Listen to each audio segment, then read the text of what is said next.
నేను చెప్పిన జగన్ ఎన్ని జనంలు ఎత్తినా డిఎస్సిని ఆపలేడు రాబోయ్. ఎందుకంటే పారదర్శిగా నేను నడిపించా. గతంలో పడిన కేసులని తీసుకుని ఏ ఇంజన్లో పెట్టి ఏ కారణాల వల్ల కేసు పడినాయి, సబర్బాల్ జడ్జిమెంట్, హారిజాంటల్ వర్టికల్ రిజర్వేషన్ అంటే ఏంటి, ఎందుకంటే వెరీ కాంప్లికేటెడ్ సబ్జెక్ట్ అని నేను ముందర నేర్చుకుని స్టడీ చేసి పర్ఫెక్ట్ నోటిఫికేషన్ వేసి భారతదేశ చరిత్రలోనే ఎక్కడి జరగని విధంగా మేము నోటిఫికేషన్ చేశాం. అందుకే 150 రోజుల్లో 16,000 టీచర్ పోస్టులు భర్తీ చేశాం. మళ్ళీ టెట్ ఎగ్జామ్ జరుగుతుంది, డిఎస్సి నోటిఫికేషన్ ఇస్తాం, మళ్ళీ డిఎస్సి ఎగ్జామ్లు జరుగుతాయి, మళ్ళీ టీచర్ అపాయింట్మెంట్లు జరుగుతాయి. దాంట్లో ఎలాంటి సందేహం లేదు. మేము సాక్షి క్యాలెండర్ ఇవ్వట్లేదు, జాబ్ క్యాలెండర్ ఇస్తున్నాం. 10,000 ఉద్యోగాలతో జాబ్ క్యాలెండర్ ఇస్తున్నాం. దయచేసి నిరుద్యోగ యువకులు చెప్తున్నా, there is something called vertical horizontal reservation. First time horizontal reservation అమలు చేశాం. అది తెలుసుకోవాల్సిన బాధ్యత మీ పైన నా పైన ఉంది. ఇది హారిజాంటల్ రిజర్వేషన్ పాటించకపోతే సబర్వాల్ జడ్జిమెంట్ అనేది ఉంది. ఆ జడ్జిమెంట్ అడ్డంగా పెట్టుకుని ఈ వైకాపా పార్టీ మళ్ళీ కోర్టులో వేసి స్టే తీసుకొస్తారు. ఈ వైకాపా పార్టీకి చెందిన నాయకులే 240 కేసులు వేశారు స్వామి. 240 కేసులు వేశారు. దాంట్లో 43 కేసులు ఇప్పటికీ కోర్టు డిస్మిస్ చేసింది, మిగతా అంతా హియరింగ్ చేసింది. నేను పారదర్శకంగా నడిపించాం, మా డిపార్ట్మెంట్ పారదర్శకంగా నడిపించింది. నాకు ఎలాంటి సందేహం లేదు. ఫుల్ ప్రూఫ్ గా చేశాం. అండ్ వాస్తవంగా మీరు చూస్తే 5 సంవత్సరాలు జగన్ అధికారంలో ఉన్నప్పుడు ఒక డిఎస్సీ చేయాల, గ్రూప్ 1 నోటిఫికేషన్ ఇవ్వాల, గ్రూప్ 2 నోటిఫికేషన్ ఇవ్వాల, జాబులు భర్తీ చేయలేదు.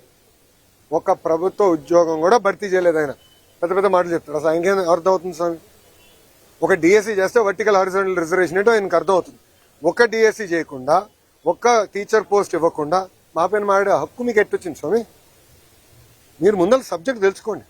ఆయన ఏమన్నాడు? అసలు ఎక్కడ మేము రిజల్ట్స్ బయట పెట్టలేదు, ఏం లేదు. మళ్ళీ ఆన్లైన్ ఆయనే ఓపెన్ చేసి చూపించాడు ప్రెస్ మీట్లో, మీరు చూసారో లేదు? ర్యాంకులన్నీ మళ్ళీ ఆయనే చదివి చెప్తున్నాడు. మళ్ళీ అది ఎక్కడి నుంచి వచ్చినట్టు ఆన్లైన్ కదా.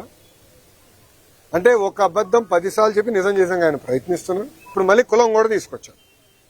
దౌర్భాగ్య స్థితి అని అంటే 2014 నుంచి 19 ఇట్లనే వాళ్ళు ఏం చెప్పారంటే ఒకే సామాజిక వర్గానికి చెందిన వాళ్ళందరినీ డిఎస్పీ చేశారు. ఆనాడు ప్రజలు నమ్మారు. వాళ్ళ అధికారంలోకి వచ్చిన తర్వాత మేము శాసనసభ సాక్షిలో ప్రశ్న అడిగాం, ఎంతమంది డిఎస్పీలు ఆ సామాజిక వర్గం చెందిన వాళ్ళని ప్రమోట్ చేశారు. తిరిగి చూస్తే 4-5% ఉంది. మళ్ళీ ఆ రోజు అబద్ధం చెప్పినట్టే కదా వాళ్ళు. ఇప్పుడు కావాలని ఒక పెయిడ్ బ్యాచ్ పెట్టుకున్నాడు. ఒక రిటైర్డ్ పనికిమాల ఐఏఎస్ వస్తారు.